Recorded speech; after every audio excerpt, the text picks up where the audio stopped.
Halo semuanya, balik lagi bareng aku Topan di channel Kopi Bio Susu.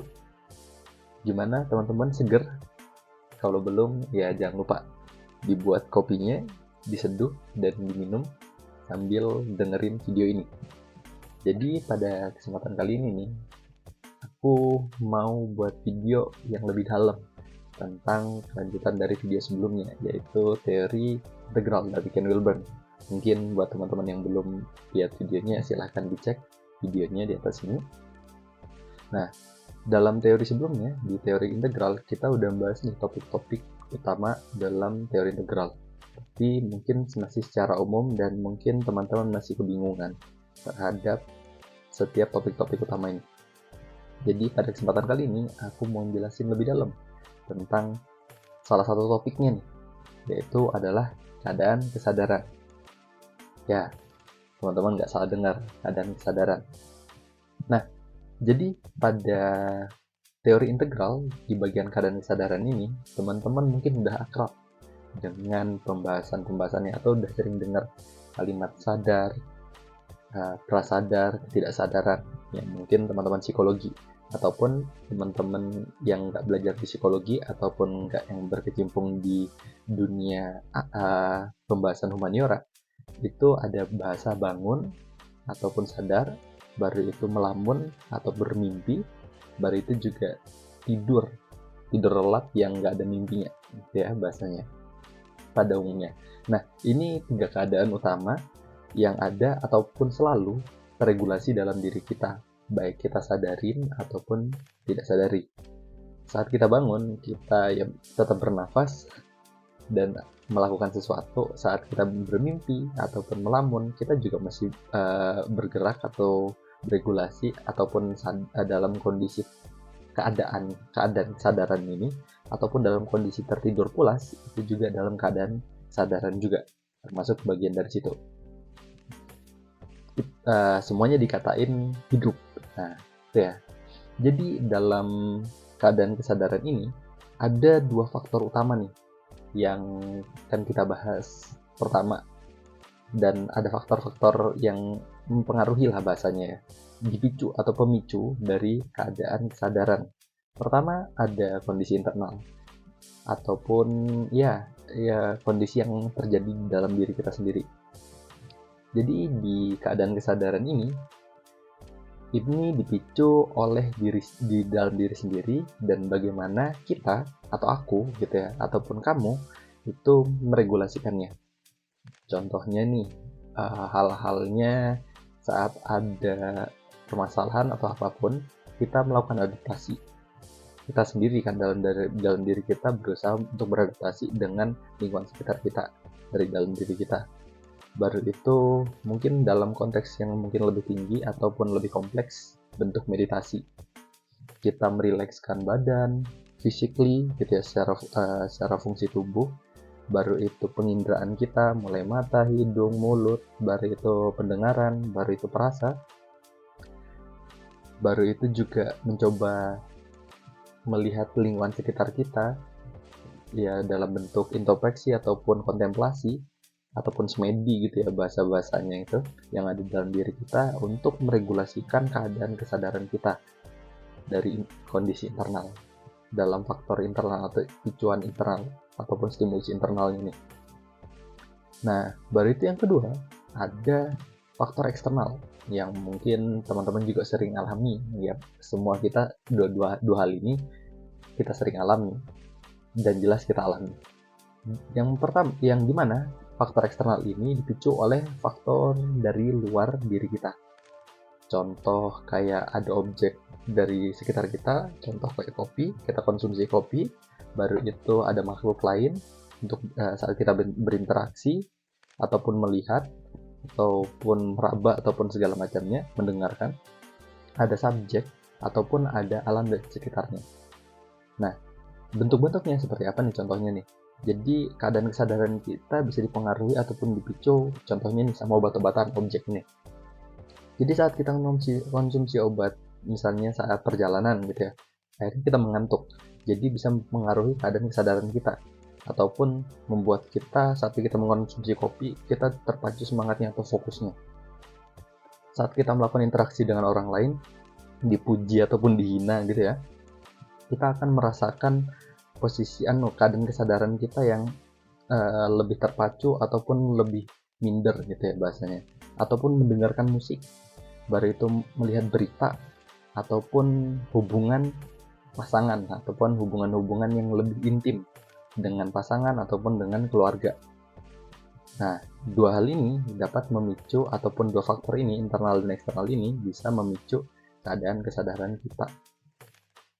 Dan saat keadaan kesadaran kita ini bisa kita optimalkan ataupun kita sadari ataupun kita penuhi fungsi-fungsinya secara optimal, baik internal maupun eksternal, baik itu dalam keadaan bangun, baru itu melamun ataupun bermimpi ataupun tertidur lelap, maka kita akan menjadi individu yang lebih bijaksana ataupun kebijaksanaan ini mulai muncul. Dan ada beberapa tingkat ataupun dimensi nih dari kebijaksanaan. Yang pertama yang ada di perspektif subjektif, yang itu ada di bagian keindahan.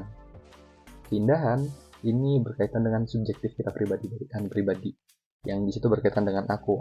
Aku menganggap gambar yang aku buat ini indah gitu misalnya, tapi mungkin menurut orang lain ini nggak indah.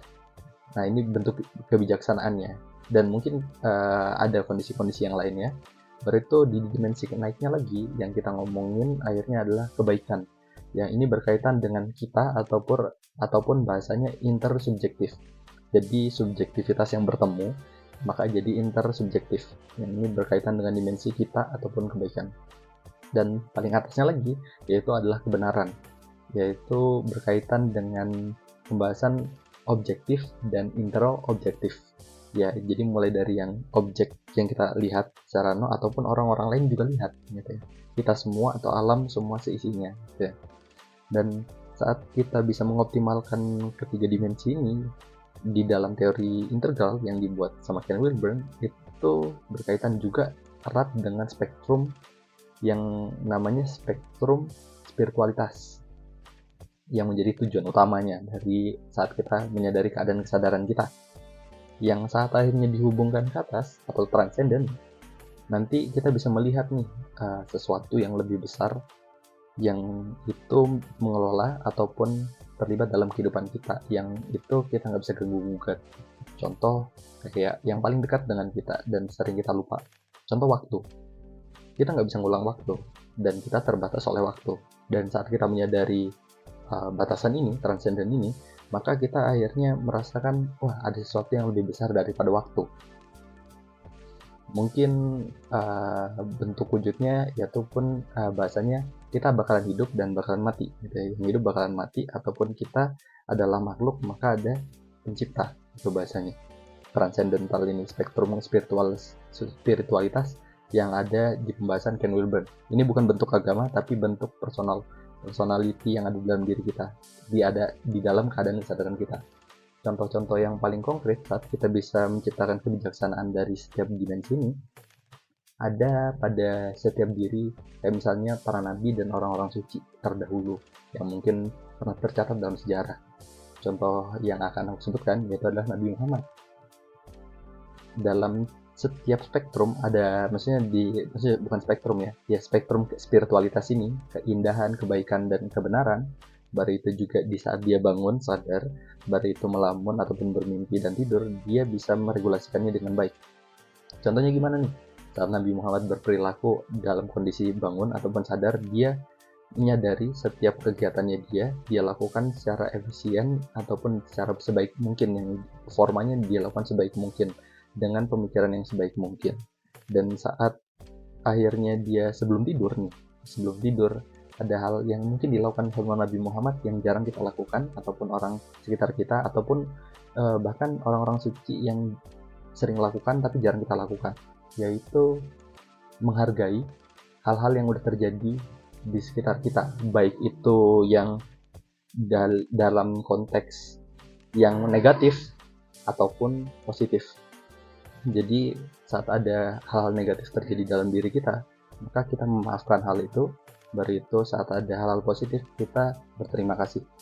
Dan akhirnya saat kita masuk ke dalam konteks yang lebih dalam ataupun keadaan kesadaran yang lebih dalam, bermimpi ataupun tertidur lelap, kita dalam kondisi yang nyaman ataupun yang lega ataupun akhirnya fit.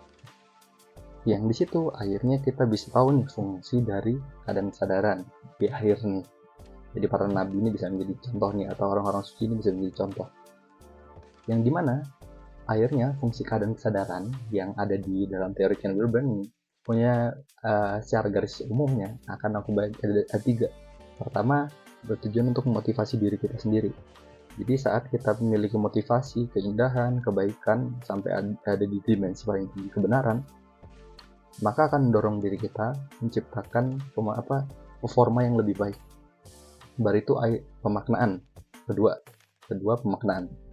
Yang dimana pemaknaan ini saat kita udah mengalami satu kejadian, akhirnya memiliki pengalaman dan kita bisa memaknai lebih waktu yang udah terambil dalam hidup kita, kayak gitu. Jadi makna terhadap mungkin di waktu remaja aku punya kesalahan ataupun ada hal-hal yang perlu aku evaluasi dan aku introspeksi, akhirnya kita memiliki makna terhadap hidup itu seperti apa.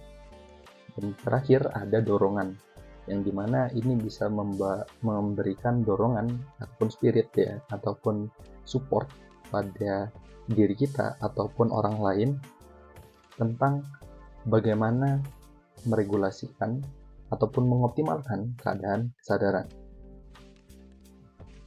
Mungkin gitu teman-teman, penjelasan tentang teori integral di bagian topik keadaan kesadaran dari Ken Wilber.